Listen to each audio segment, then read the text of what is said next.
அனைவருக்கும் வணக்கம். இன்னைக்கு என்ன தினம் தெரியுமா? ஜனவரி 7 சடகோ சசாகியுடைய பிறந்த தினம். யார் இந்த சடகோ சசாகி? உலகம் ஏன் எப்பவுமே அமைதியை விரும்புது தெரியுமா? மிகப்பெரிய இழப்புகளை சந்திக்கக்கூடிய சக்தி நமக்கு கிடையாது. ஏன்னா ஏகப்பட்ட இழப்புகளை நம்ம பார்த்துட்டோம். 2ஆம் உலக போறப்போ ஜப்பான் என்ன பண்றாங்க அப்படின்னா, அமெரிக்காவுடைய முத்து துறைமுகத்து மேல தாக்குதல் நடத்துறாங்க. இதுக்கு பழிக்கு பழி வாங்கணும் அப்படின்ற மாதிரி அமெரிக்கா ஜப்பானுடைய ஹீரோஷிமா நாகசாகி அப்படின்ற இந்த 2 நகரங்களின் மேல அணுகுண்டு தாக்குதல் நடத்துறாங்க. இதுல சண்டை போட்டுக்கிறவங்க பெரிய ஆட்களா இருந்தாலும் பாதிக்கப்படுறது என்னவோ அப்பாவி மக்கள் தான். அந்த ஊர்ல ஹிரோஷிமாவுல வாழ்ந்துட்டு இருக்கக்கூடிய சடகோ சசாகி அப்படின்ற 2 வயசு குழந்தையும் இதனால பாதிக்கப்படுது. உடனடியா அந்த பாதிப்பு எதுவும் தெரியல. அந்த குழந்தைக்கு 11 வயசு இருக்கும்போது அவங்க ஸ்கூல்ல விளையாண்டுட்டு இருக்கும்போது கீழே விழுந்துடுறாங்க. அவங்கள ஹாஸ்பிட்டல் எடுத்துட்டு போயிட்டு என்ன ஆச்சு அப்படின்னு செக் பண்ணி பார்க்கும்போது அவங்களுக்கு லுகேமியான்னு சொல்லக்கூடிய ரத்த புற்றுநோய் இருக்கிறது கண்டுபிடிக்கப்படுது. ஆனா சாகரத்துக்கு யார் தான் விரும்புவாங்க? சடகோ சசாகி அப்படின்ற அந்த பொண்ணும் சாகரத்துக்கு விரும்பல, வாழணும் அப்படின்னு ரொம்ப ஆசைப்படுறாங்க.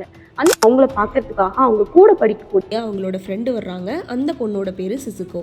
12 வயசான சிசுகோ வரும்போது கை நிறைய காகித கொக்குகளை கொண்டு வர்றாங்க. இந்த காகித கொக்குகளுக்கு என்ன அர்த்தம் அப்படின்னா, ஜப்பானியர்கள் வணங்கக்கூடிய புனித பறவை தான் கொக்கு.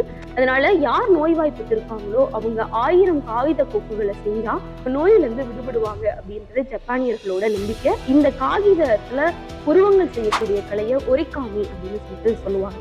சிசுகோ கொண்டு வந்து கொடுத்துட்டு என்ன சொல்றாங்க அப்படின்னா, இதே மாதிரி நீயும் 1000 காகித கொக்குகளை செய், நீயும் சீக்கிரத்திலேயே குணமடைவ அப்படின்னு சடகோ கிட்ட சொல்றாங்க. சடகோவுக்கு ஒரு புதிய நம்பிக்கை பிறகு உடனடியா அவங்க தினந்தோறும் ஹாஸ்பிட்டல்லையே படுக்கையாவே அவங்க தினசரி காகித கொக்குகளை செய்ய ஆரம்பிச்சாங்க.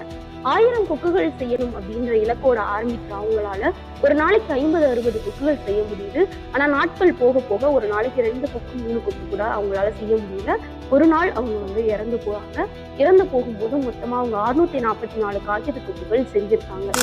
மீதம் இருக்கக்கூடிய 356 கொக்குகளை அந்த சடகோ சசாகியுடைய வகுப்பு தோழர்கள் எல்லாரும் சேர்ந்து மீதம் இருக்கக்கூடிய காகித கொக்குகளை செஞ்சு அவங்களுடைய அந்த ஆசையை நிறைவேற்றாங்க. 1000 கொக்குகள் செய்யறாங்க.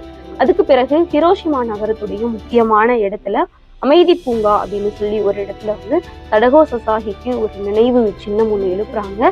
உலகத்துடைய அமைதிதான் எங்களுடைய ஒரே வேண்டுகோள், இது எங்களுடைய கதறல், இது எங்களுடைய வேண்டுகோள் அப்படின்னு அந்த நினைவு சின்னத்துல எழுதியும் வச்சாங்க. உலகம் எப்போதுமே அமைதியை விரும்புகிறது அப்படின்றதுக்கு இது மிகப்பெரிய உதாரணம். சடகோ சசாகியுடைய பிறந்த தினம் இன்னைக்கு ஜனவரி 7ஆம் தேதி. அமைதியை நாமும் எதிர்நோக்குவோம். நன்றி.